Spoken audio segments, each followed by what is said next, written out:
네, 사도신경 강해 시간입니다. 오늘은 성령을 믿습니다. 성령을 믿사오며 오늘 성령님에 대해서 우리 공부하겠습니다. 나는 성령을 믿습니다. 이렇게 얘기를 할 때 제일 먼저 떠오르는 것은 이 성령의 존재를 믿습니다. 우리 가운데 성령님께서 계신다는 것을 믿습니다. 그리고 이 성령님께서 존재하실 뿐만 아니라 사역하고 계신다는 것, 일하고 계신다는 것, 성령님의 존재와 성령님의 사역에 대해서 내가 믿습니다. 이렇게 고백하는 것이지요. 우리가 천지를 창조하신 하나님을 믿습니다 할 때 이 성부 하나님을 우리가 본 적도 없고 그분이 천지를 창조하시는 것을 우리가 본 적도 없는데 그분의 전능성을 믿고 천지를 창조하신 하나님을 그 존재를 그리고 그 일을 하신 사역을 우리가 믿습니다. 이렇게 고백하는 것이거든요. 우리가 천지 창조하신 하나님을 믿습니다. 이렇게 쉽게 믿을 수가 없는 거죠. 그런데 내가 믿습니다 하는 얘기는 믿기 어려운 것을 믿고 있을 때 내가 이 고백적인 형태로 하나님을 믿습니다.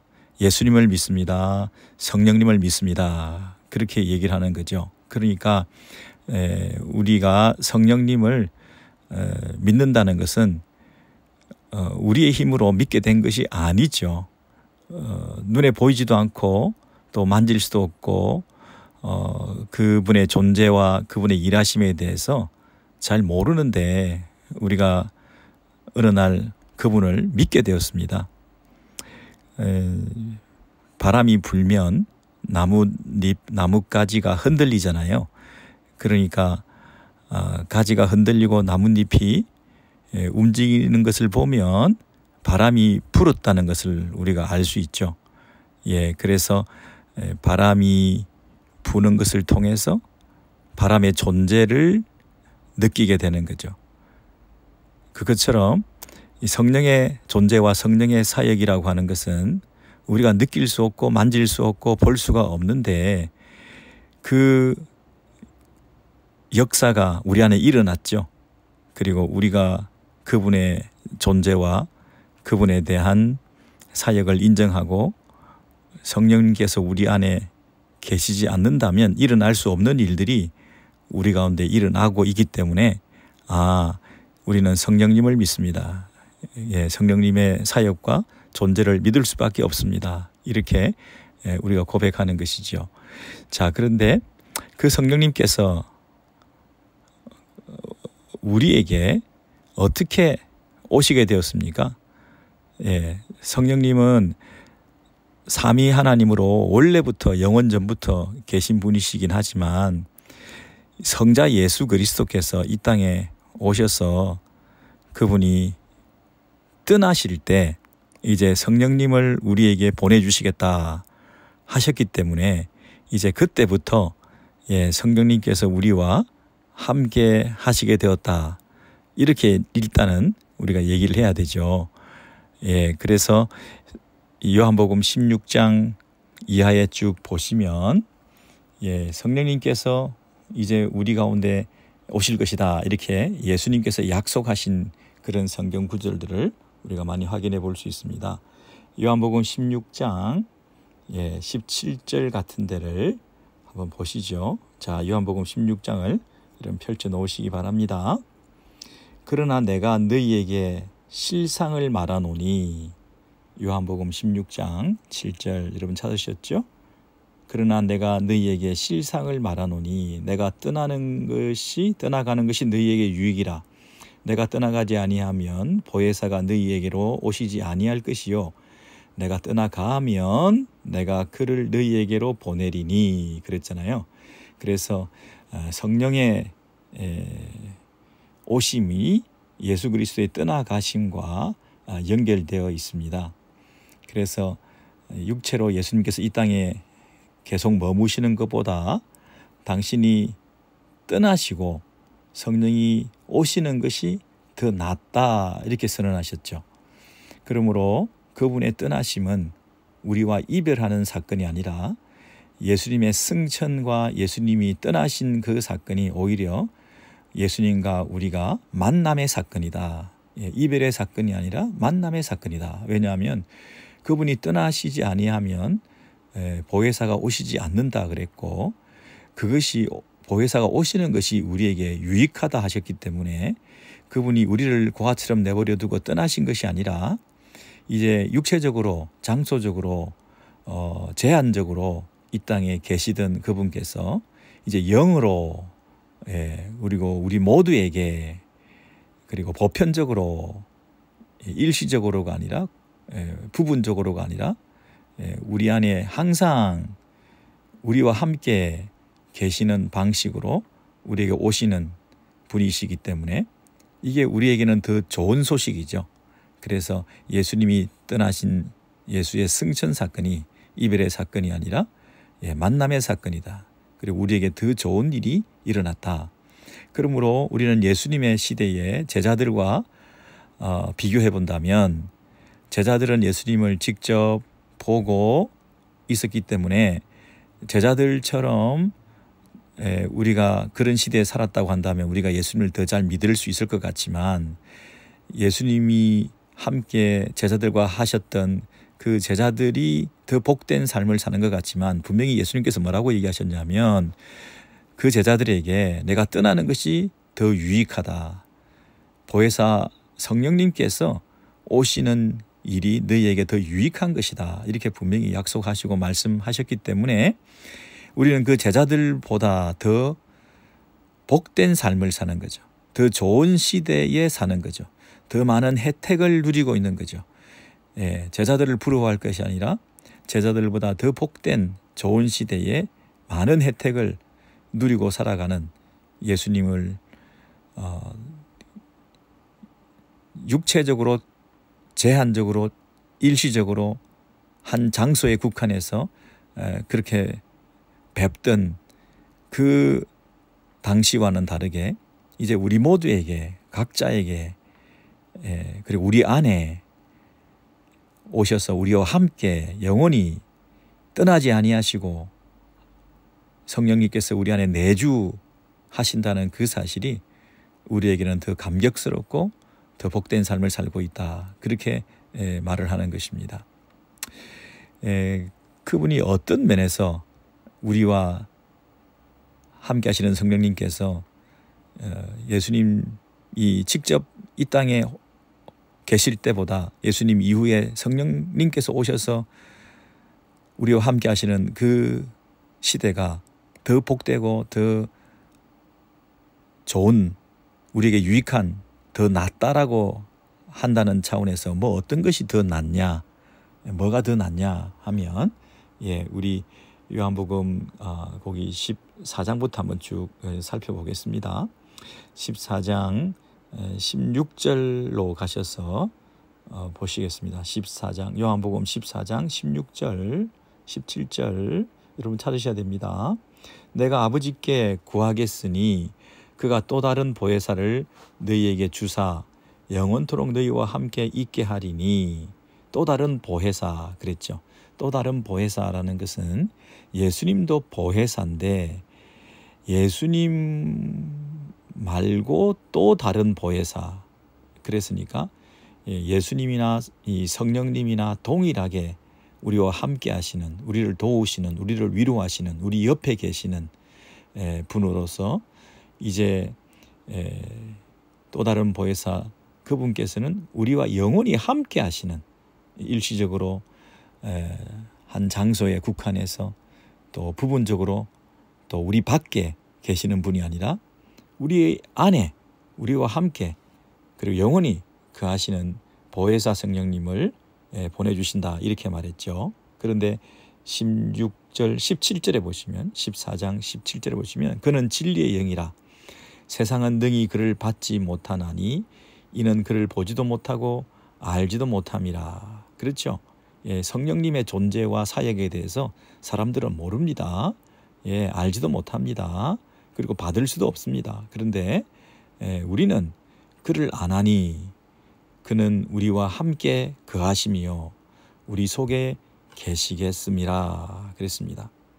우리 안에 거하시고 우리와 함께 하시고 우리 안에 영원히 내주하시는 분으로 그분은 오신다 그랬습니다. 세상 사람들은 알 수도 없고 받을 수도 없고 느낄 수도 없고 존재를 믿을 수도 없는, 그런데 우리는 성령님을 믿습니다 하면 1차적으로 그분이 우리 안에 거하신다. 주엘링이라 그러죠. 우리 안에 내주하신다. 우리 안에 동거하신다. 우리와 함께 살아가신다. 이것은 일시적으로 왔다가 떠나시는 것이 아니라 우리와 함께 산다, 살아가신다, 거주하신다.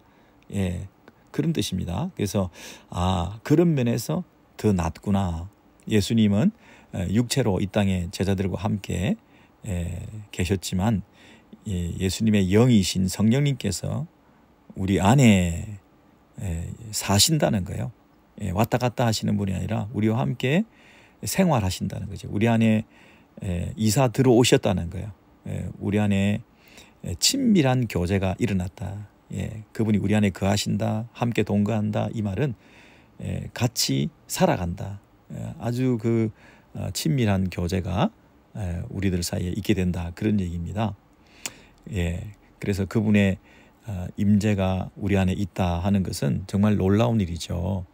세상 사람들은 알 수도 없고 느낄 수도 없고 누릴 수도 없는 이 특권을 우리가 누리고 있죠.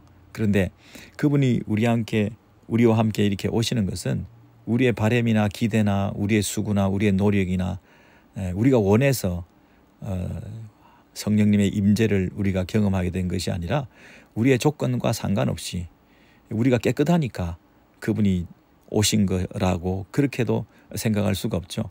그렇게 따지면 누가 성령님을 맞아들일 수가 있겠습니까? 거룩하신 분이 우리 안에 거하실 만한 깨끗함이 우리 안에 있는 사람이 누가 있겠습니까? 우리가 기대하고 바라고 소원한다고 해서 그분이 우리 안에 거하신다 그렇게 말할 수도 없는 거죠. 우리의 조건과 상관없이 우리의 거룩과 성결과 상관없이 오히려 하나님의 은혜라는 거죠. 우리 같은 것 가운데도 그분의 임재를 허락하셨다는 거죠. 절대자이신 그분이, 초월자이신 그분이 우리 같은 인생 가운데 죄와 허물로 추하고 악한 우리 공동체 안에, 그리고 우리의 심령 안에, 우리 안에 내주하신다, 우리와 함께 살아가신다는 게 있을 수 없는 일이잖아요. 이것은 그분의 사랑 외에는 다른 방법으로 설명할 길이 없습니다. 우리가 성령님을 믿습니다, 성령님이 내 안에 거하십니다 라고 하는 것은 그분의 사랑, 그분의 은혜, 그것 외에는 설명할 길이 없습니다. 이것은 어떤 면에서는 일방적 선물입니다.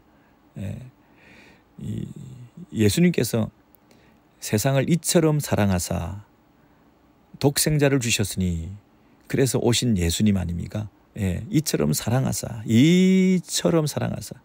이 세상은 추하고 악한 세상임에도 불구하고 하나님의 그 강권적인 사랑으로, 일방적인 사랑으로, 눈먼 사랑으로 예수님께서 이 땅에 오셨다 하는 것은 하나의 선물로 주어진 거죠. 우리의 조건이나 우리의 그 모습이 오실만 해서 오신 게 아니죠. 아무런 조건도 없고 아무런 가능성도 없는 우리들에게 하나님의 일방적인 사랑으로 선물처럼 오신 분이 예수 그리스도가 이 땅에 오신 성육신 사건이라고 한다면, 이제 예수의 영이신 보혜사 성령님께서 우리 가운데 거하신다 할 때도 일방적인 그분의 개입입니다. 일방적인 그분의 선물입니다. 우리 가운데 은혜를 베푸신 것입니다. 그분의 사랑 외에는, 우리를 버리지 아니하시고 우리와 함께 하시는 그분의 사랑 외에는 그 사실을 설명할 길이 없습니다. 어떻게 초월자이신 하나님께서 우리 인생 가운데, 죄 많은 우리의 심령 속에, 또 우리 공동체 안에 그분이 거하실 수가 있습니까? 어떻게 살아가실 수가 있습니까? 이것은 우리를 사랑하시는 특별하신 은혜로 우리와 함께 하시는 것이죠. 그래서 이런 은혜를 입은 우리들은 참으로 복된 사람들이다. 세상 사람들은 알지도 못하고 느낄 수도 없고 믿을 수도 없는 것을 우리는 믿게 되었죠. 그래서 나는 성령님을 믿습니다. 이 말은 성령을 믿사오니, 성령을 믿사오며 거기로부터 산자와 죽은 자를 심판하러 오시리라. 성령을 믿사오며 할 때 그 성령을 믿는다 말은 첫째로 성령님께서 우리 가운데 함께 하신다. 성령, 거룩한 영이신데 그분이 이 죄 많은 더러운 추한 우리 가운데 함께 하신다. 우리의 조건과 상관없는 일방적인 은혜로 우리와 함께 하심을 믿습니다. 이렇게 고백하는 것이죠. 두 번째는 그 하실 뿐 아니라 그분은 가르치신다. 14장 26절을 보시죠. 14장 26절에 보시면 성경 찾으셔서 14장 26절에 보시면 보혜사 곧 아버지께서 내 이름으로 보내실 성령, 아버지께서 내 이름으로 보내실 성령. 여러분, 성령님은 누구 이름으로? 예수님의 이름으로. 누가 보냅니까? 하나님 아버지께서, 성부께서 성자 예수 그리스도의 이름으로 누구를 보내요? 성령님을 보내신다 그랬어요. 그래서 성령님께서 하시는 일은 뭐냐면 그가 너희에게 모든 것을 가르치고 내가 너희에게 말한 모든 것을 생각나게 하리라 그랬습니다. 여기서는 가르치신다. 그리고 예수님께서 하셨던 그 말씀을 다시 되새길 수 있도록, 다시 기억나도록, 그 가르침이 유효하도록 다시 일깨워 주시는 그런 가르침과 배움이 일어나는 그 일을 하기 위해서 예수님께서 당신의 영이신 보혜사 성령님을 보내주신다 그랬습니다.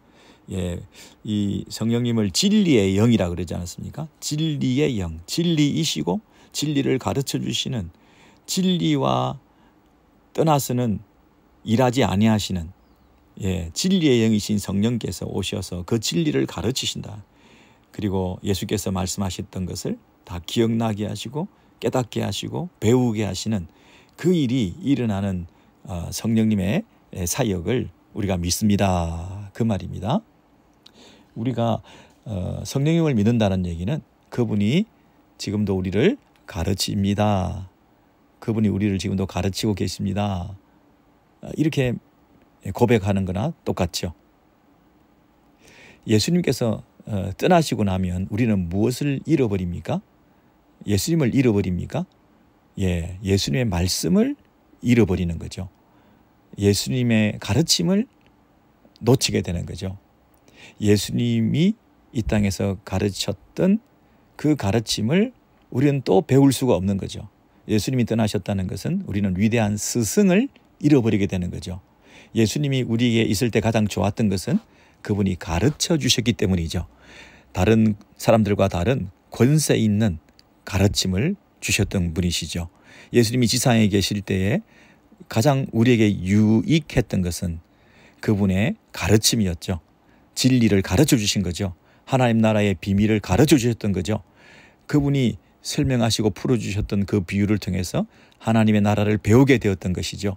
그 권세 있는 가르침을 통해서 우리가 구원을 받고 진리를 깨닫게 되고 영생의 선물을 받고 예수가 하나님의 아들인 것을 알게 되고 그래서 하나님의 사랑을 알고 하나님께서 우리를 향하여 가지신 그 위대한 구원의 계획의 비밀을 깨닫게 된 것이죠.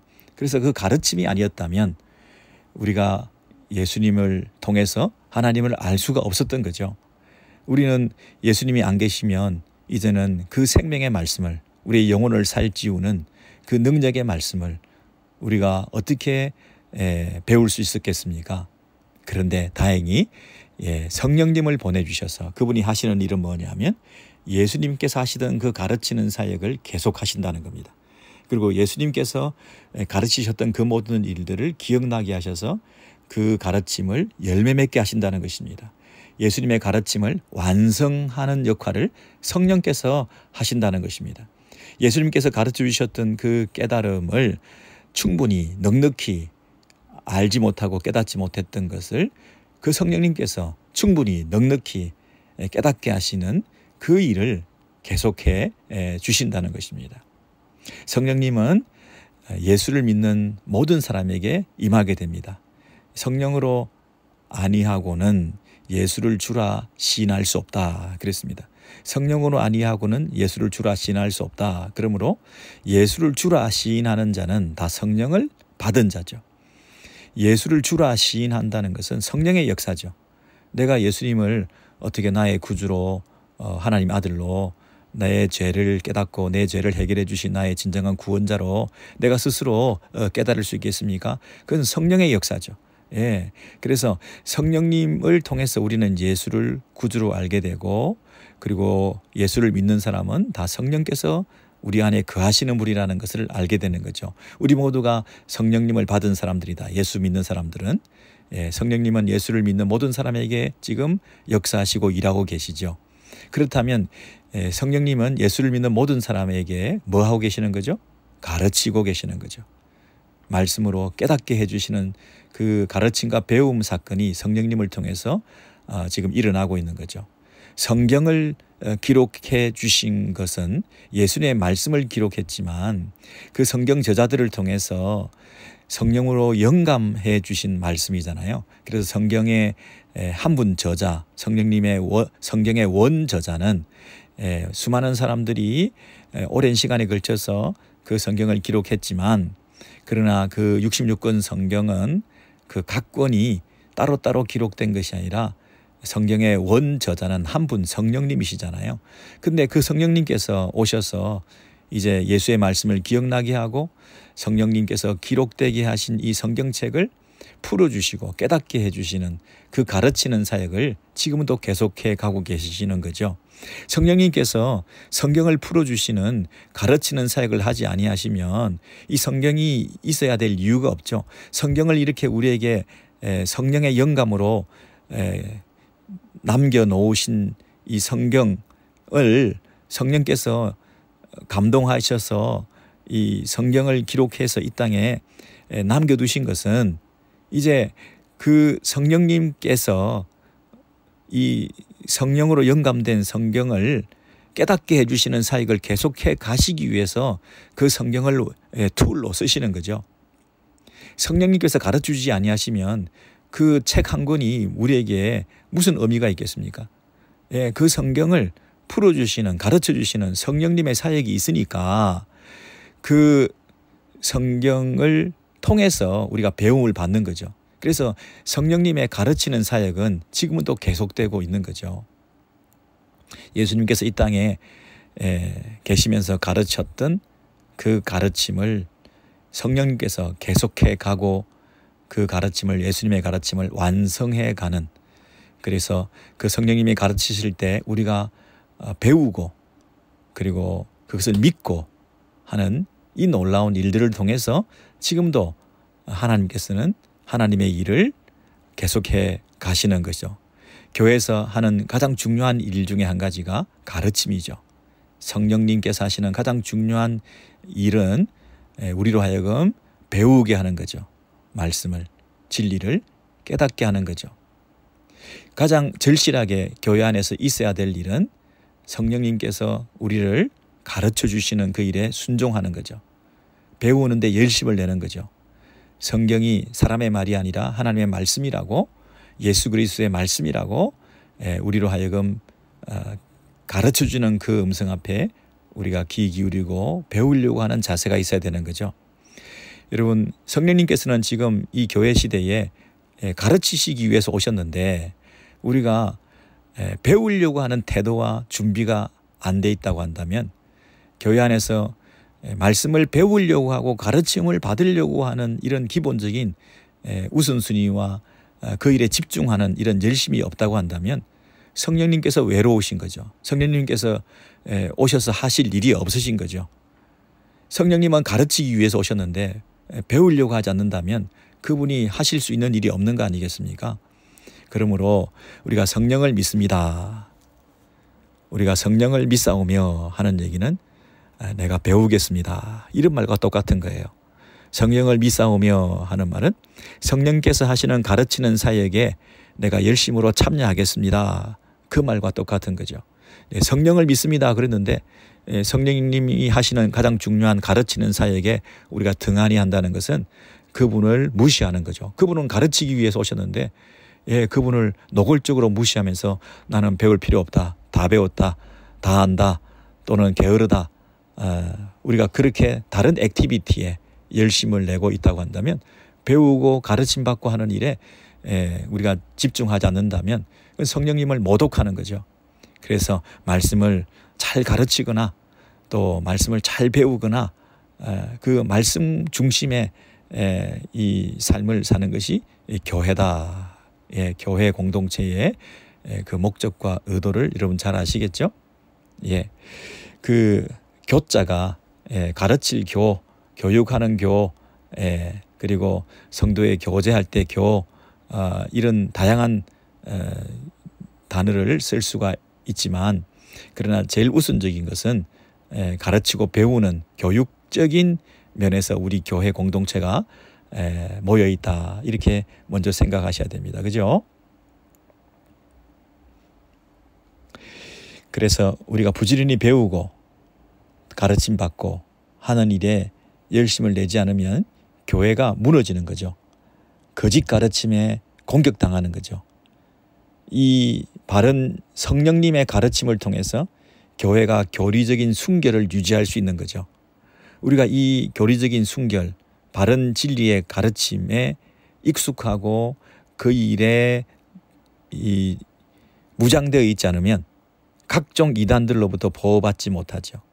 우리 교회와 우리 성도들이 세상의 거짓 가르침, 이단 사이비적인 가르침에 노출되어 있는데 그들로부터 우리가 교리적인 순결 그리고 진리에 바로 서서 하나님의 말씀 가운데 바른 구원, 바른 영생의 삶을 우리가 살아가기 위해서는 성령님께서 활발히 일하셔야 되는 거죠. 성령님이 가르치는 사역에 우리가 머리를 조아리고 겸손히 배우려고 해야 되는 거죠. 날마다 성경을 펼칠 때마다 머리를 조아리고 종은 듣겠습니다. 저는 무지합니다. 성령님 가르쳐 주세요. 설교를 들을 때도 유튜브에 나오는 설교를 들을 때도 예배의 설교를 들을 때도 그냥 귀로만 내 머리로만 이렇게 들으시면 안 되고요. 성령님을 의지하셔야 됩니다. 성령님께서 가르치기 위해서 오셨구나. 진리를 깨닫게 하기 위해서 또 가르치시는구나. 그래서 나의 지식으로 나의 경험으로 나의 생각으로 나의 이해력으로 우리가 배우는 게 아니고요. 영으로 배우는 겁니다. 성령님께서 가르쳐 주시는 것을 우리가 인정하고 그것을 달갑게 기쁘게 배우기를 원하는 그것이 두 번째 성령을 믿사오며 라고 하는 말씀의 의미죠. 세 번째는 요한복음 15장을 가셔서 우리 26절부터 한번 보시겠습니다. 15장 26절에 가서 보시면 15장 26절 찾으셨죠? 내가 아버지께로부터 너희에게 보낼 보혜사 곧 아버지께로부터 나오시는 진리의 성령이 오실 때에 그가 나를 증언하실 것이요 그랬습니다. 가르치는 거하고 증언하는 거하고는 조금 다르죠. 증언한다. 27절 보시면 너희도 처음부터 나와 함께 있었으므로 증언하느니라 그랬습니다. 그 위트니스가 된다는 거 아닙니까? 테스트머니가 있다는 거 아닙니까? 이 세상으로부터 목숨을 걸고 예수를 증언한다. 진리만을 말한다. 예수의 살아계심과 예수의 하나님 아들 되심과 예수를 믿어야 구원받는다는 그 사실에 대해서 내가 양보하지 않고 그 일에 대해서 힘을 내어서 세상에 그것을 알리는 일에 내 삶을 던진다 이 얘기 아닙니까? 근데 그 일을 누가 하시느냐 하면 성령께서 하신다는 겁니다. 자 26절입니다. 내가 아버지께로부터 내가가 누구죠? 예수님이시죠. 내가 아버지께로부터 너희에게 보낼 이 교회와 제자들에게 보낼 보혜사, 그분은 누구냐면 진리의 성령이신데, 그 진리의 성령은 어디로부터 오느냐면 아버지께로부터 나오시는 진리의 성령이라고 그랬습니다. 예, 그런데 그 진리의 성령을 누가 보내느냐 하면 내가 아버지께로부터 너희에게 보낸다 그랬습니다. 그러니까 하나님 아버지 성부 하나님으로부터, 그 다음에 성자 예수 그리스도를 통하여 이제 예수 그리스도가 아버지께로부터 받은 그 진리의 성령을 예수 그리스도가 우리에게, 너희에게, 성도들에게 교회 가운데 보낸다. 누구를? 진리의 성령을 보낸다. 그렇게 되어 있습니다. 그러므로 여기 성부, 성자, 성령 하나님의 이 거룩한 질서가 여기에 나와 있습니다. 누가 누구에게 종속되었다는 것이 아니고요. 어디로부터 나온다 그랬으니까 그 종속된 관계가 아니고요. 동질이다 이런 뜻입니다. 동질, 동일 본질이다. 예, 호모우시오스라고 하는데요. 같은 존재, 같은 영광, 같은 능력을 가진 동등하신 분이다. 왜냐하면 같은 데서 나왔기 때문에 동등하신 분이다. 예, 어느 한쪽에 종속되었다는 면에서 어디에서부터 나왔다는 게 아니라 같은 본질을 가지신 분이다라는 면에서 성부와 성자와 성령의 그 거룩한 질서를 말하고 있는 거죠. 그래서 그분은 다른 데서 나왔다면 다른 얘기를 하겠지만 같은 데서 나왔기 때문에 같은 얘기를 한다는 겁니다. 그래서 이 성령께서는 거룩한 하나님, 성부 하나님으로부터 나왔고, 그리고 성자 예수 그리스도로부터 나오기 때문에 성령님께서 하시는 일은 뭐냐면 자기를 드러내고 자기를 증거하고 자기를 증언하는 것이 아니라 그가 나를 증언하실 것이요 그랬습니다. 같은 것을 말한다는 거예요. 자기를 얘기하지 않고 하나님으로부터 나온 진리의 영이 하시는 일은 그 성자 예수 그리스도를 증언하는 그 일을 하기 위해서 그분이 오셨다는 거예요. 성령님께서는 예수님을 증언하시는 것이다. 예수님의 인격과 사역을, 예수님의 존재를 믿게끔 하는 그 일을 하기 위해서, 증언해 주시기 위해서 오신 분이시다. 예, 성령께서 지금 우리 교회에 계신다고 한다면 우리 교회가 성령님의 사역이 일어나는 것을 어떻게 알 수 있습니까?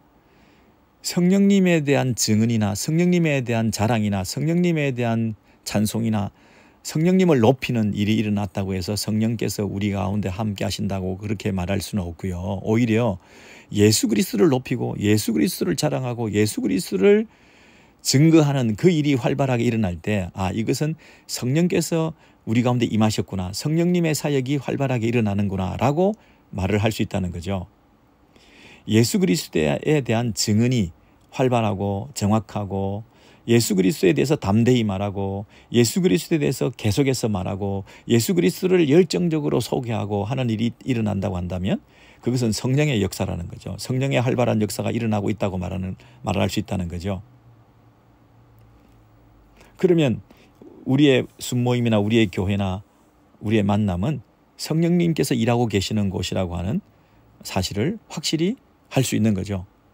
근데 만약에 성령님에 대한 얘기만 계속하고 있다, 성령님에 대해서만 계속 언급하고 있다, 성령의 역사에 대해서만 계속 우리가 말하고 있다 하면, 성령님의 은사에 대해서만 계속 말하고 있다, 성령님의 활발한 역사만 일어나고 있다라고 한다면, 성령님의 기적적인 역사만 계속 나타나는 그런 공동체라고 한다면, 성령님만 돋보이고 성령님만 자랑하고 성령님만 언급하고 있다고 한다면 그게 성령의 역사이겠느냐, 이렇게 반문할 수 있는 것입니다. 왜냐하면 성령님은 스스로 자기를 내세우지 않기 때문에, 성령님은 예수 그리스도만 자랑하기 때문에, 성령님은 예수 그리스도를 증언하기 위해서 오신 분이기 때문에, 성령님을 통해서 예수 그리스도를 증거하기 위해서 오신 분이기 때문에 예수 그리스도가 나타나야 되는 거죠. 그게 성령의 역사라는 겁니다.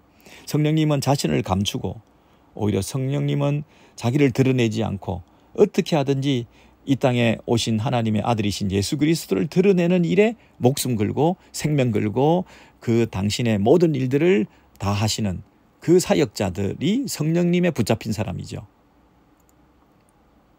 성령께 붙잡혔다고 하면서도 그 사역자 자신을 드러내거나 그 성령님을 조종하고 이용하는 것 같은 그런 태도를 취하거나 아니면 성령님만 계속 주장하거나 성령 사역만 계속 강조하거나 그것이 과연 성령님께서 의도하시고 원하시는 본래의 모습인가 하는 것을 우리가 반문해 볼 수가 없는 거죠. 하나님께서 당신의 아들 예수 그리스도를 보내었습니다. 그리고 예수 그리스도께서 이 떠나신 다음에 성령을 이 땅에 보내셨습니다. 그러면 성령께서 하시는 일은 뭐겠습니까? 하나님이 당신의 아들 예수 그리스도를 이 땅에 보내시고자 하신 그 일, 세상을 구원하시고자 하는 그 일, 예수 그리스도를 믿음으로 말미암아 하나님의 자녀가 될 수 있는 그 특권, 그것을 예수를 믿게끔 해서 구원하시는 그 일에 성령께서 하시는 일이 가장 중요한 일이 돼야 되지 않습니까? 그래서 성령님이 하시는 일은 예수만 드러내는 거예요. 예수만 자랑하는 거예요. 예수만 증거하는 거예요. 그래서 하나님의 목적을 이루는 그 일에 이 성령께서 오셔서 하시는 일에 그 모든 걸 거기에 걸고 있다는 거죠. 그래서 성령의 사람이라고 한다면 그 일에 목숨을 걸어야 되는데 그 일을 가장 중요하게 생각하지 않고 그 일이란 뭐냐? 예수 그리스도가 하나님의 아들이요. 예수를 믿으면 구원받는다는 예수를 드러내는 일에 모든 것을 다 걸어야 되는 그게 성령의 사역이라는 거죠.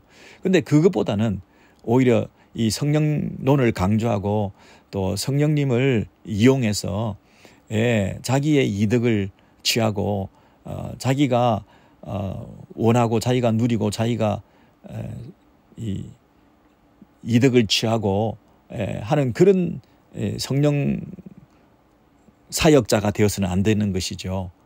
제가 무슨 의도로 하는 말씀인지 이해되시죠? 성령님의 은사나 성령님의 기적적인 역사나 이런 것들을 통해서 그것이 성령의 사역의 전부인 것이냐? 아니, 그것만 자꾸 드러내면서 성령의 사역이라고 하고 기적을 일으키고 넘어진 자가 일어나고 또 멀쩡한 사람이 쓰러지고 하는 그런 일들이 성령의 사역의 전부라고 생각해서는 안 되겠죠. 그것이 성령의 사역의 일부일 수 있지만 그것만 주로 하고 다니는 성령의 사역자라고 한다면 성령이 원래 오셔서 하시고자 하시는 일, 예수 그리스도를 전하는 일, 예수 그리스도의 가르침을 전하는 일, 예수 그리스도의 그 진리의 말씀을 선포하는 일, 그 일에 성령께서 쓰임받고자 하는데 성령 그 자체를 자꾸만 드러내려고 하는 것은 예수님의 말씀을 가리고 예수님의 말씀을 드러내려는 예수의 말씀을 가르치는 데 집중해야 되는데 이 성령의 기적적인 역사만 자꾸 강조하다 보면 말씀을 등한히 하게 되잖아요. 말씀을 배우지 않잖아요. 말씀을 배우고 가르치는 일 외에 외적인 기적적인 역사만을 성령의 사역이라고 생각하면서 이제 뭐 말씀 배우고 가르치고 성경 읽고 통독하고 정독하고 성경을 연구하고 강해 설교하고 하나님의 말씀에 대해서 한 구절 한 구절 이렇게 말씀을 나누고 하는 그 일은 성령의 사역이 아니다. 성령의 사역의 아주 마이너한 부분이다. 오히려 성령의 사역은 말씀과 상관없이 외적인 현상들이 강력하게 나타나는 것이 성령의 사역의 주된 사역이다. 이렇게 주객이 전도되는 그런 강조를 하는 것은 굉장히 위험하다 하는 것입니다. 한쪽을 완전히 부정해서는 안 된다는 거죠. 성령님께서 원래 하시는 그 가르치는 사역, 예수 그리스도를 증거하는 정은의 사역, 이것이 성령의 사역의 주된 사역이다 하는 걸 먼저 인정해라는 거죠. 그래서 그 부분을 16장에서 다시 한번 강조해 주고 있는데요. 요한복음 16장 13절 이하에 다시 보겠습니다. 같이 한번 읽어보실래요?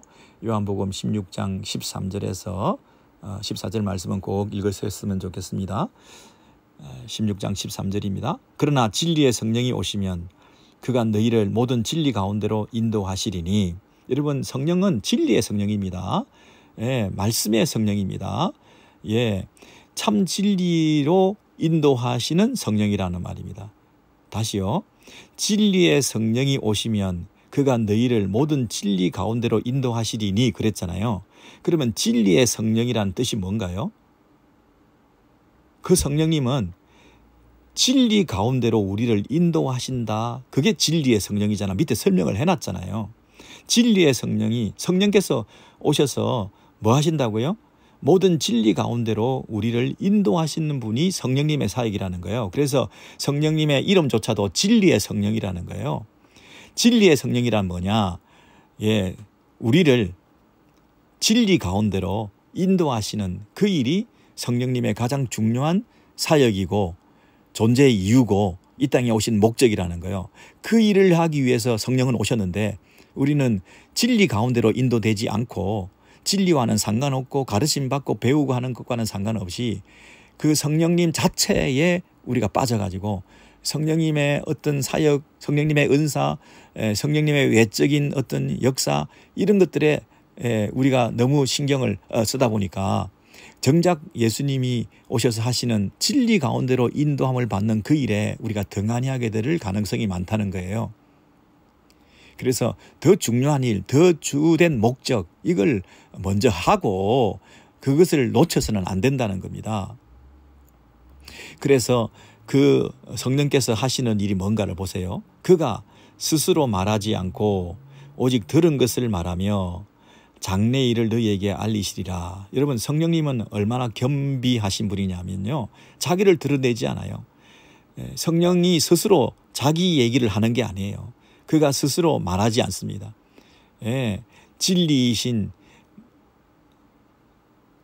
성령께서 오시는 일은 그 진리를 드러내고 자기가 자의적으로 말하는 게 아니라 그 진리를 드러내고 그 진리로 우리를 인도하는, 새로운 것을 말하는 것이 아니라 오직 들은 것을 말하며 오직 가르침 받은 것, 들은 것, 예수님께서 하신 말씀, 그것을 생각나게 하시는 그 말씀을 우리에게 알려주신다는 거죠. 그리고 그 말씀 가운데서 이제 새로운 장래에 일어날 일들에 대해서 올바른 관점을 가지고 가르쳐 주시는 그 말씀에 근거해서 우리를 인도해 주신다. 장래 일을 너희에게 알리시리라 그랬습니다.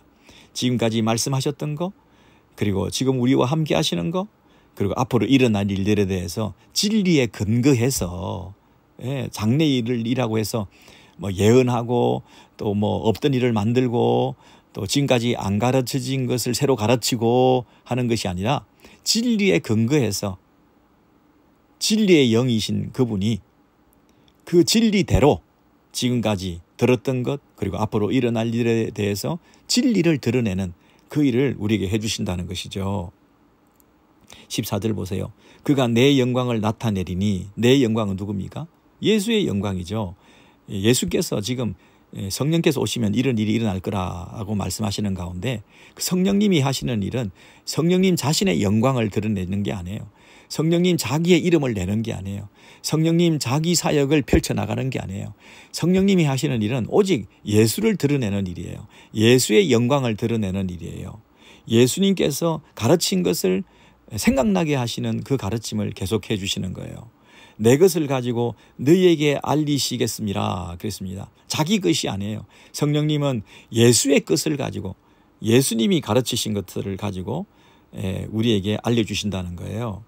그런데 그것이 동일 본질이기 때문에 같은 데서 나오셨기 때문에 그분에게 성부, 성자, 성령 사이에 그 거룩한 존재론적인 질서가 우리가 생각할 수 없는 그런 질서가 당신들 사이에 존재하고 있다고 해서 그것이 종속되거나 부차적인 것이 아니라 같은 능력과 같은 본질과 같은 권세와 같은 성품을 가지신 분께서 우리에게 같은 얘기를 성부, 성자, 성령께서 같은 말씀을 해주시는데 그렇기 때문에 같은 말씀을 하신다는 얘기는 성령께서 새로운 것을 자기 것만을 얘기하시는 분이 아니라 예수 그리스도를 가르치시고 예수 그리스도를 영광을 받으시도록 예수 그리스도의 것을 가지고 우리에게 알리시는 동일 본질이라는 말 꼭 이해하십시오. 그래서 성령님의 사역에 대해서 우리가 분별할 수 있어야 되겠습니다. 저분이 저 교회가 저 사역이 성령님의 그 본래의 사역을 감당하고 있는가, 저 사역의 성격과 저 사역의 열매가 저 사역의 모습이 과연 성령님의 사역인가 하는 것을 우리가 분별하는 잣대가 지금 말씀드린 데 있습니다. 첫째, 성령님은 우리 가운데 은혜로 거하십니다. 감히 우리 가운데 거하실 수 없는 그런 절대자이시고 초월자이시지만 그분의 사랑과 은혜로 세상에 우리 같은 것들 가운데 그분이 거하신다는 것이 정말 뭐라고 설명할 수 없는 감동이고 감사한 조건이죠. 우리가 성령을 믿사오며 할 때 첫 번째는 그분이 우리 가운데 거하신다. 이 은혜를 입었다.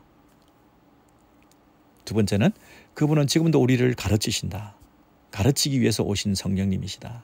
내가 배우지 않는다면, 성령님의 귀 기울이지 않는다면 오늘도 말씀을 듣고 성경을 읽으면서 성령께서 나에게 어떤 음성을 들려주시고자 하시느냐, 이 질문을 하지 않는다고 한다면 우리는 성령을 믿는 게 아니죠. 성령은 가르치기 위해서, 깨닫게 하기 위해서, 새로운 진리로 우리를 인도하기 위해서 성령님은 지금도 우리와 함께 하시는데, 우리는 날마다 그냥 책을 읽고 그냥 유튜브를 듣고 그냥 성령님의 민감하지 않고 지금도 나에게 말씀하시는 그 성령님의 음성에 귀 기울이지 않고 있다고 한다면 성령님을 믿는 게 아니죠. 그래서 항상 질문을 하셔야 됩니다. 오늘도 성령께서 나에게 뭐라고 말씀하시는가, 무엇을 가르쳐 주시는가, 이 설교를 통해서, 이 독서를 통해서, 이 성경 공부를 통해서 오늘 성령님께서 나에게 무엇을 가르쳐 주셨는가 하는 이런 질문을 하셔야 됩니다. 세 번째는 예수를 증언한다. 예수를 드러내시고 예수를 선포하시고 예수를 자랑하시는 그 일을 성령님께서 계속 하신다. 우리도 그 일에 지금 동참했다. 그죠? 우리가 성령을 받았다면, 성령의 사람이라고 한다면 예수만을 드러낸다. 우리 몸에 어디를 찌르더라도 예수가 튀어나와야 된다. 내가 튀어나오면 안 되는 거죠. 성령님이 튀어나와도 안 되는 거죠. 예수가 드러나고 예수를 자랑하고 예수의 냄새가 나고 예수의 향기가 나고 예수 이름을 드러내고 오직 예수를 나타내는 그런 삶을 사는 게 뭐라고요? 성령의 사람이다. 자, 그런데 지금은 조금 제자들의 공동체, 교회 공동체, 너희에게 복수로 성령께서 오시면 이런 일이 일어난다고 말씀하셨는데, 조금 더 개인적으로 우리 성도들 한 사람 한 사람, 신자들 개인적으로 조금 이 성령님과의 관계에 대해서 조금 더 우리가 나눠보면 좋겠습니다. 이제 우리가 성령을 받으면 성령 충만을 받아라, 성령의 인도를 받아라, 개인적으로 성령의 음성을 들어라, 이런 얘기를 많이 하고, 또 이제 매일의 삶 가운데서 그 성령의 열매를 맺으라, 이런 얘기를 많이 하지 않습니까? 그래서 한번 성령께서 이 땅에 오신 것, 그리고 우리 안에 거하시는 것, 그로 그치는 것이 아니라 성령께서 늘 우리와 함께 하시면서 그 성령님의 충만함을 우리가 경험할 수 있도록, 예를 들면 성령의 세례, 성령의 임재, 성령의 거주, 이런 걸로 끝나는 것이 아니라 날마다 성령을 소멸치 말고 성령님의 충만을 받아 성령님의 다스림 가운데 거하면서 풍성한 성령의 열매를 맺어 하는 이 부분을 우리가 받아들이셔야 되겠죠. 그게 뭡니까? 성령님의 사역과 존재를 믿는 거죠. 예, 그러므로 내가 성령을 믿사오며 하는 그 말은 내가 성령의 충만을 받겠습니다. 성령의 열매를 맺겠습니다. 성령을 소멸치 않겠습니다. 날마다 성령의 인도하심을 받겠습니다. 예, 이것을 인정해야 내가 성령을 믿습니다. 이렇게 고백하는 것이죠. 우리 사도신경 할 때 성령을 믿사오며 말만 해놓고 성령님의 충만, 성령님의 열매, 성령님의 인도, 성령님의 가르침 이런 걸 누리지 못하고 날마다 삶 가운데 그것을 이루어내지 못한다고 한다면 성령님을 믿는 게 아니죠. 교리적으로는 믿을지 모르겠지만 성령님의 사역을, 풍성한 사역을 우리가 경험할 수 없는 거죠. 여러분 예를 들어서 에베소서 5장 18절을 잘 아시니까 제가 그냥 읽어드리겠습니다. 에베소서 5장 18절에 술 취하지 말라. 이는 방탕한 것이니 오직 성령으로 충만함을 받아라. 성령의 충만을 받아라. 여러분 술 취하는 것과 성령의 충만은 말도 안 되게 비교할 수 없는 것이죠. 왜냐하면 한쪽은 방탕한 것이니까. 술 취하는 것은 방탕한 것이죠. 그렇지만 술 취하지 말라 이는 방탕한 것이니 오직 그랬으니까 술을 취하지는 말고 오직 성령으로 충만함을 받아라. 그렇게 얘기를 했죠. 그래서 하나는 방탕한 것이니까 술 취하면 안 되는 것이고 이제 성령으로 충만한 것은 우리가 받아야 될 일이잖아요. 예, 그렇지만 둘 사이에 어떤 유사성이 있기 때문에 서로 대조하면서 이 가르침을 주신 거 아닙니까? 술 취함과 성령의 충만은 어떤 면에서 유사성을 가지느냐 하면 술 취하면 술의 지배를 받는다 그런 뜻이고요. 성령으로 충만한다 이 얘기는 성령으로 지배를 받는다, 다스림을 받는다 이 얘기입니다. 술을 먹고 해서 술 취한 사람들이 허우적대면서 무아지경에 빠지는 것처럼 성령 충만을 받아서 무아지경에 빠져라 이런 게 아니고요. 성령님은 인격적이신 분이기 때문에 지금도 우리를 다스리시고 인도하시고 우리의 주인이 되어주시는 거잖아요. 예, 그래서 술이 우리를 끌고 가고 지배하고 우리의 삶을 통제하는 것처럼 예, 성령께서 우리의 삶을 친히 다스리고 인도함을 받는 성령의 이끌림 받는 그걸로 충만하라. 이 충만이라는 말은 양적인 개념으로 보시면 안 됩니다. 이만큼 찼다, 더 채워져야 된다는 수량적인 개념이 아니라 어떤 분은 성령의 충만을 받으라면서 물을 끼얹기도 하고 또 우리 안에 그 충만이 되기 위해서는 나를 비워야 된다고 얘기하기도 하고 비유적으로 그런 말을 할 수도 있습니다만은 성령의 충만을 자꾸만 이 양적인 개념으로 더 채워져야 된다. 이런 말로도 우리가 설명을 하지만 그렇게 하지 마시고 이것은 인격적인 겁니다. 그분이 주인이 되셔서 우리를 통제하시고 지배하시고 우리가 그분의 인도함을 받고 하는 면에서 충만함을 받아라 그렇게 얘기를 하는 것이요. 그래서 성령 충만이라는 얘기는 뭡니까? 성령의 다스림, 온전한 다스림, 성령의 온전한 그 지배 아래에 들어가는 것, 그것이 성령의 충만이다. 그 성령의 충만한 모습은 19절 이하에서 나타납니다. 성령의 충만을 받아라 명령형이죠. 받고 나면 이 어떤 일이 일어나냐면 19절에 시와 찬송과 신령한 노래들로 서로 화답하며 여기서 서로 화답 그리고 너희의 마음으로 주께 노래하며 찬송하며 예배와 찬송 여기에 벌써 변화가 나타나는 것이죠. 그리고 20절에 보면 범사에 우리 주 예수 그리스도의 이름으로 항상 아버지 하나님께 감사하며 여러분 성령 충만하면 불평 원망 없어지고 범사에 감사하는 사람이 되는 거죠. 그리고 21절에 보면 그리스도를 경외함으로 피차 복종하게 되는 거죠. 예, 그동안 교만하고 자랑하고 자기를 드러내고 했던 사람들이 이 성령 충만하게 되면 서로를 귀하게 여기고 나보다 남을 낮게 여기면서 서로 복종하는 관계가 되는 거죠.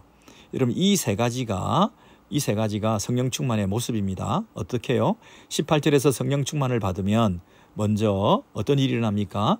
서로 화답한다. 예배에 회복이 있게 된다.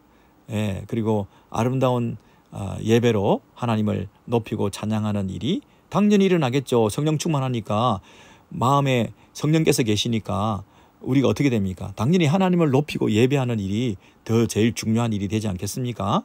성령 충만한 공동체는 예배하는 것입니다. 우리가 예배를 아주 경홀히 여기고 맨날 드리는 매너리즘에 빠진 예배를 드리다 보니 예배는 안 드려도 되는 것이냐, 생략해도 되는 것이냐, 그렇게 생각하는데, 예배가 온전히 드려지는 것이 성령 충만한 공동체입니다. 여러분, 성령 충만하면 자연히 우리는 한 분 하나님을 높이는 그런 공동체가 되는 겁니다. 우리끼리 모여가지고 예배는 생략하자, 이렇게 되면 그건 성령 충만한 공동체가 아닙니다. 우리의 순모임이나 우리의 또래 모임이나 성교회나 어찌하든지 하나님을 높이고, 하나님을 자랑하고 찬양하고 하는 그런 분위기가 성령 충만한 모습이죠. 늘 하는 거니까 안 해도 된다는 것이 아니라 할 때마다 새로운 찬양, 드릴 때마다 감격스러운 예배, 이게 성령 충만한 공동체의 모습이다. 결코 생략할 수 없는 것이 예배다. 그죠? 하도 매너리즘에 빠진 예배를 드리다 보니 예배가 귀찮은 거, 성가신 거, 생략하면 더 깔끔한 거, 이렇게 생각하기 쉬운데요. 안 그렇습니다. 드릴수록 더 드리고 싶은 것이 예배인 것이죠. 높이면 높일수록 더 높여드리고 싶은 분이 우리 예수 그리스도 하나님이신 거 아니겠습니까? 그래서 성령 충만한 사람의 모습은 첫 번째는 예배 회복이죠. 두 번째는 항상 감사죠. 서로 성령께서 우리를 주장해 주시면 내 안에 서로를 존대하는 모습이 있는 거죠. 그리고 모든 면에서 하나님의 뜻을 발견하고 어떤 상황 속에서도 감사할 수 있는 이런 사람들이 성령 충만한 거죠. 불평, 원망 이런 것이 많은 것은 성령 충만한 모습이 아니겠죠. 그리고 관계에 있어서도 서로를 귀히 여기면서 피차 복종하는 거죠. 이 세 가지가 성령 충만한 사람들의 모습인데요. 이제 그 피차 복종에 대해서 조금 더 설명해 주면서 21절 이하에는 남편과 아내, 22절에 아내와 남편 피차 복종, 그죠? 그 다음에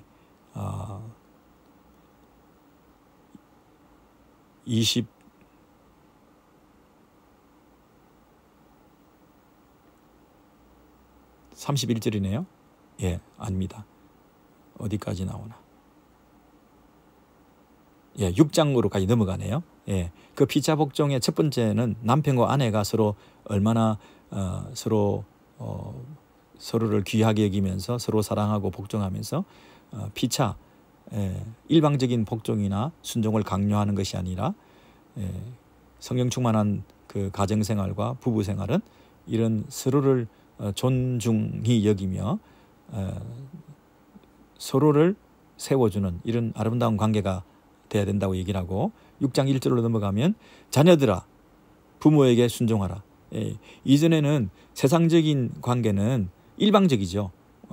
자녀가 무조건 부모에게 순종하고 복종하는 것이죠. 그런데 그 성령 충만한 가정과 그 부모 자녀의 관계는 6장 4절에 보면 아비들아 너희 자녀를 노엽게 하지 말고 주의 교훈과 훈계로 양육하라. 이렇게 얘기하는 거죠. 자식들을 향해서 부모들도 자녀에 대해서 귀하게 여기고 인격적으로 대하고 그의 감정을 인정해주고 함부로 노엽게 대하지 말고 그런 이 서로의 상호 존중의 태도가 피차 복종의 태도가 있어야 된다 이렇게 얘기를 하죠.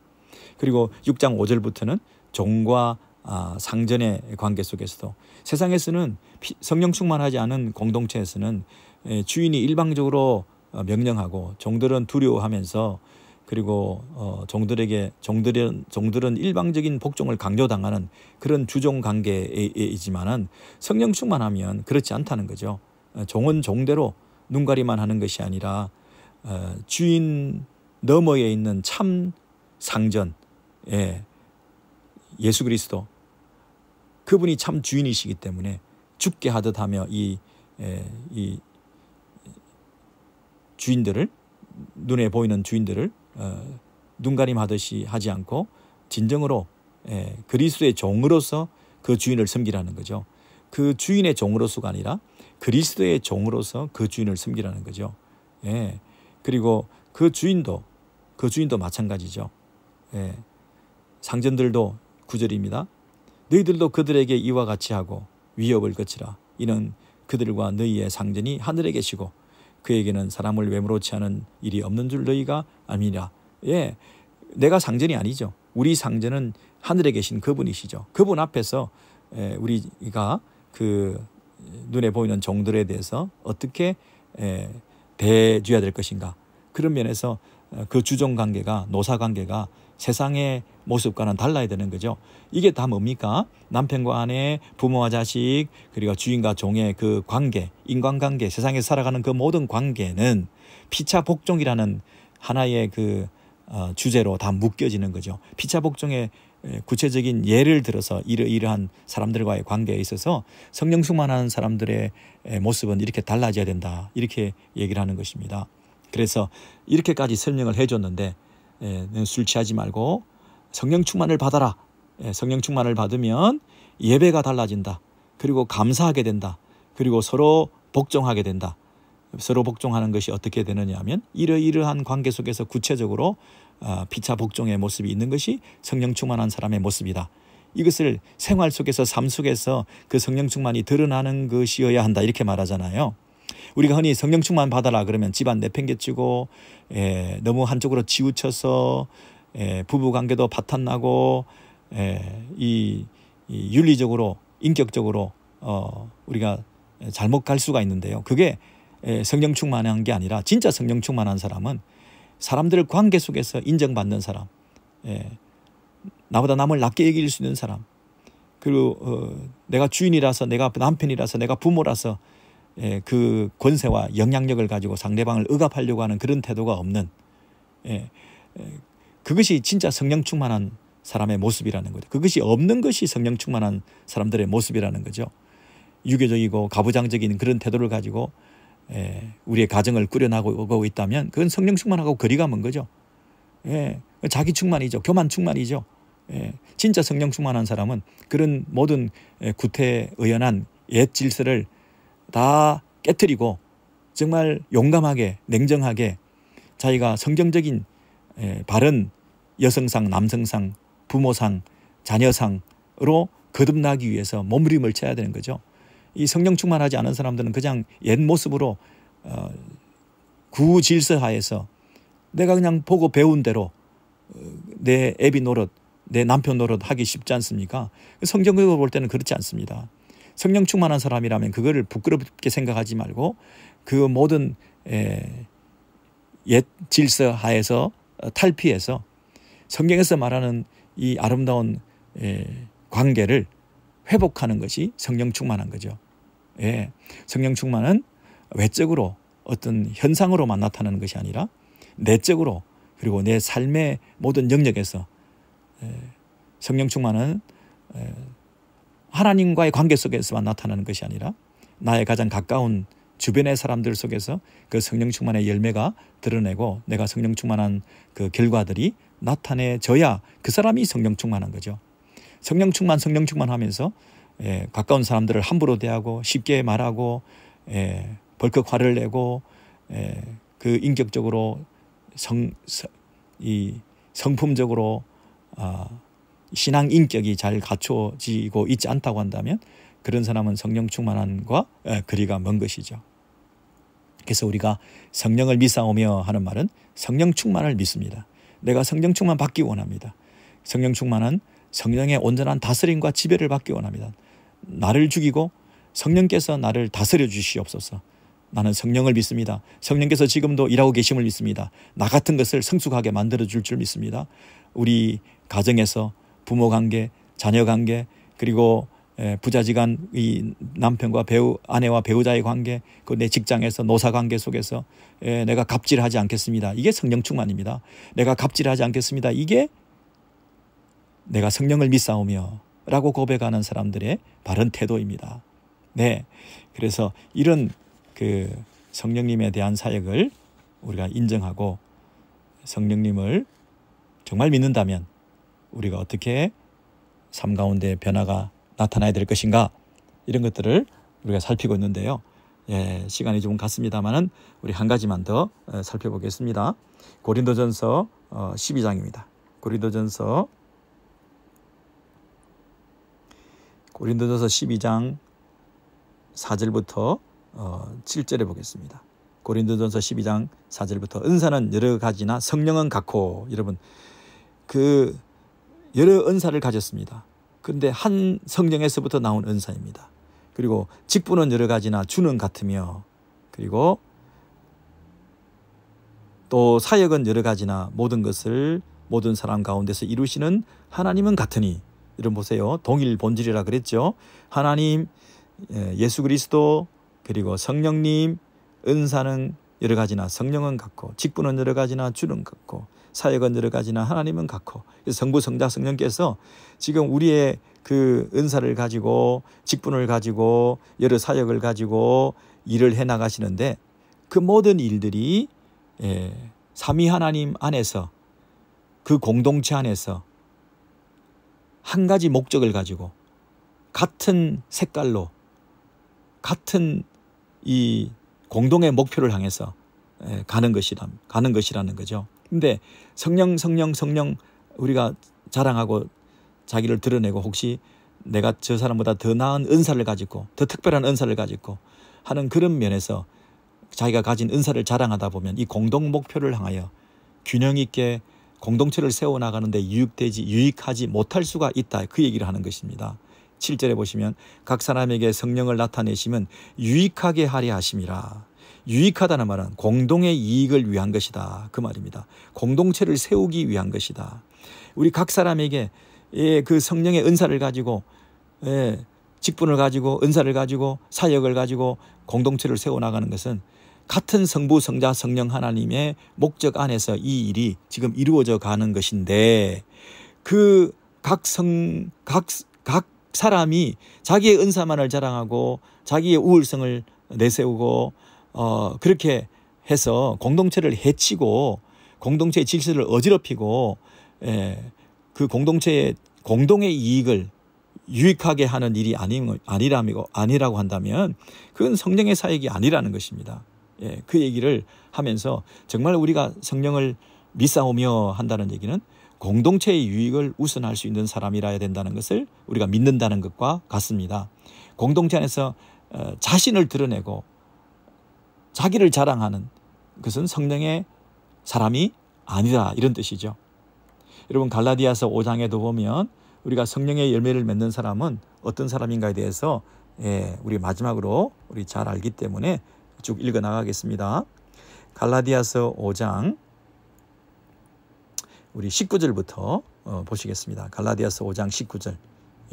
육체의 일은 19절입니다. 육체의 일은 분명하니, 이런 분명하니, 현저하니, 명백하니, 눈으로 봐서 우리가 충분히 알 수 있다. 이거는 성령의 일이 아니다, 육체의 일이다.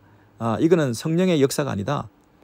그냥 눈으로 봐도 우리가 분명히 현저히 알 수 있는데 그 현저한 일을 우리가 왜 모르고 있냐, 이렇게 꾸짖으시면서 음행과 더러운 것과 호색과 음행과 추행과 방탕함과 더러움과 우상숭배와 주술과 원수 맺는 것과 분쟁과 파당과 시기와 당짓는 것과 분열과 이단과 이런 그 일들, 그리고 21절에 투기와 술취함과 방탕함과 또 그와 같은 것들이라. 이건 현저한 것들이다. 이건 눈으로 봐도 분명히 방탕한 것이다. 이게 성령의 역사가 아니다 하는 것이 분명히 우리가 알기 때문에 너에게 경계한 것 같이 경계하노니 이런 일을 하는 자들은 하나님의 나라를 유업으로 받지 못할 것이다. 그런데 성령의 열매는 뭐냐면 22절에 아까 현저하게 다르다, 그 말을 한 거죠. 눈에 보이기에 분명히 다른 건데 오직 성령의 열매는 뭐냐, 성령의 사람, 열매라는 것은 여러분 농사를 짓고 시간이 걸려서 서서히 드러나는 게 열매 아닙니까? 당장은 모른다, 이게 악령인지 성령인지. 당장은 이게 성령의 역사인지 아닌지를 우리가 모르지만 나중에 열매를 보면 그 나무를 안다 그러지 않았어요? 열매로 알지니 그랬지 않았어요? 처음은 모른다. 그런데 지나고 보면 그 사람의 삶이 어떠한지를 보면 현저하게 다르다.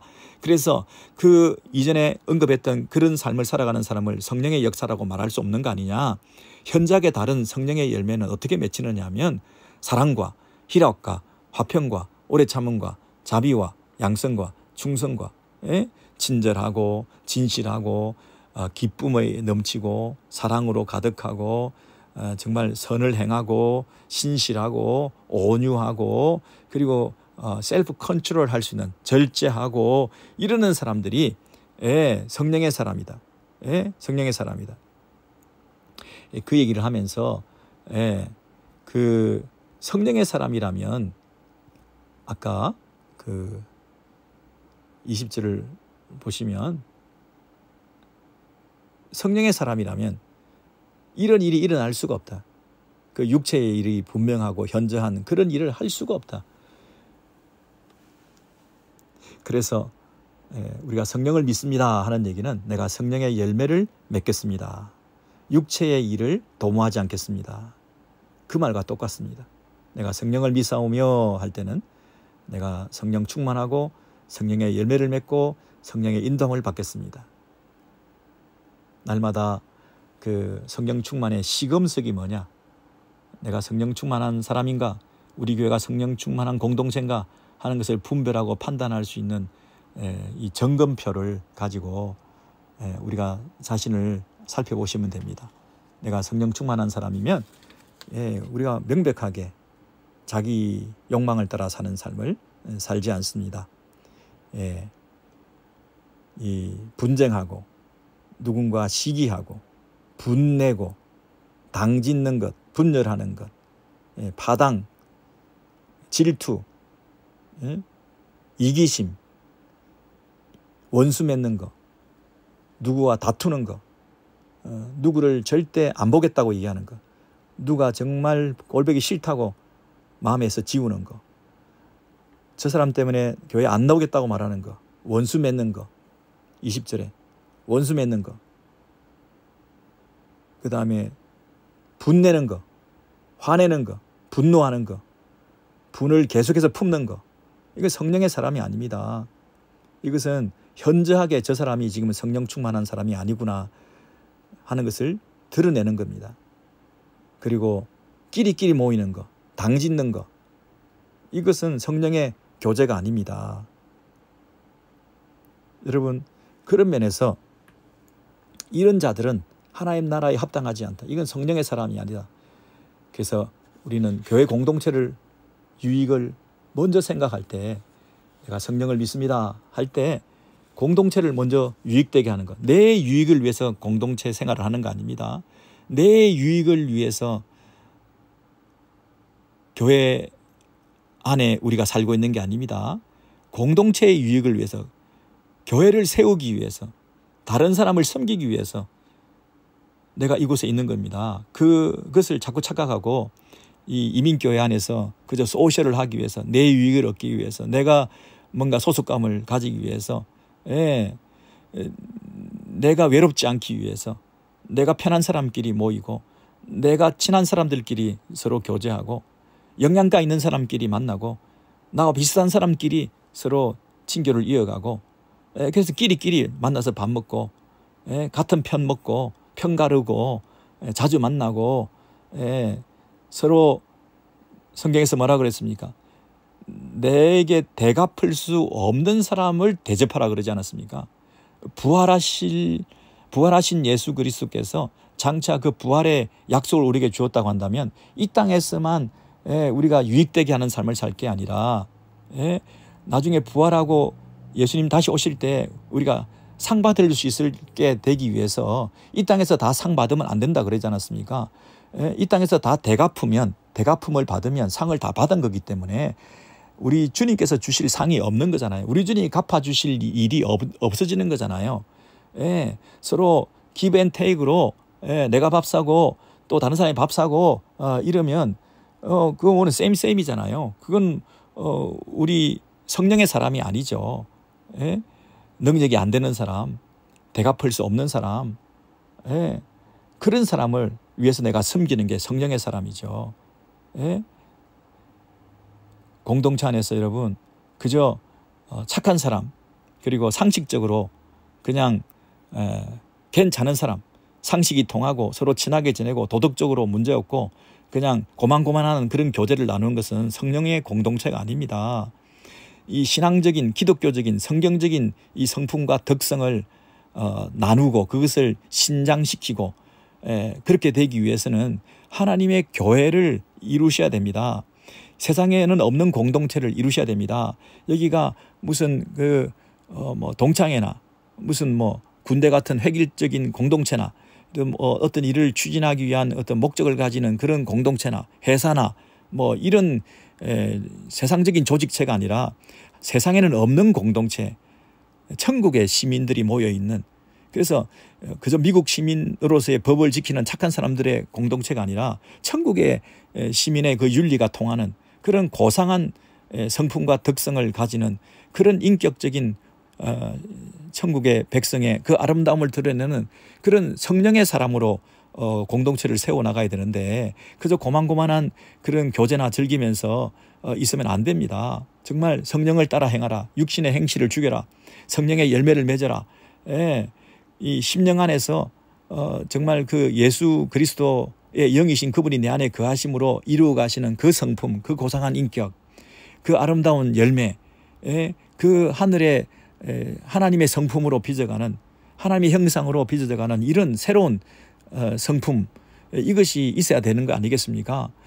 그저 이 열매를 맺어간다는 얘기는 이전보다 더 풍성한 열매로, 더 깊어진 사랑으로, 더 충만한 기쁨으로, 더 아름다운 예배로, 더 흔들리지 않는 평강으로, 더 넓어진 이 선을 이루어내는 그런 사역의 지평이 넓어지고 그 넉넉한 온유함으로 내 자제력은 더 강해지고 쉽게 분노하지 않고 이런 인내, 사랑, 소망, 이런 온유, 이런 그 희락, 이런 아름다운 모습이 천국의 그 모습이 점점 더 깊어지고 넓어지고 풍성해지고 달라지고 이것이 어제와 오늘이 다른 그런 삶을 살아가고 작년보다 올해가 다른 이제 한 해가 얼마 남지 않았는데 남은 기간 동안에 우리의 삶이 이전과는 똑같을 수는 없는 거 아니겠습니까?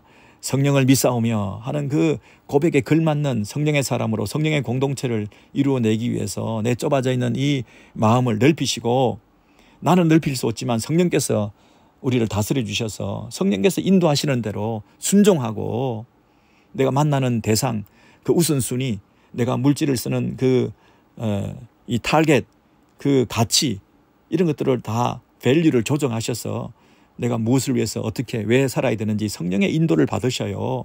성령께서 오늘도 우리에게 말씀하시는 음성을 들으셔요. 그것이 성령을 믿는 사람들의 받은 마땅한 태도 아니겠습니까?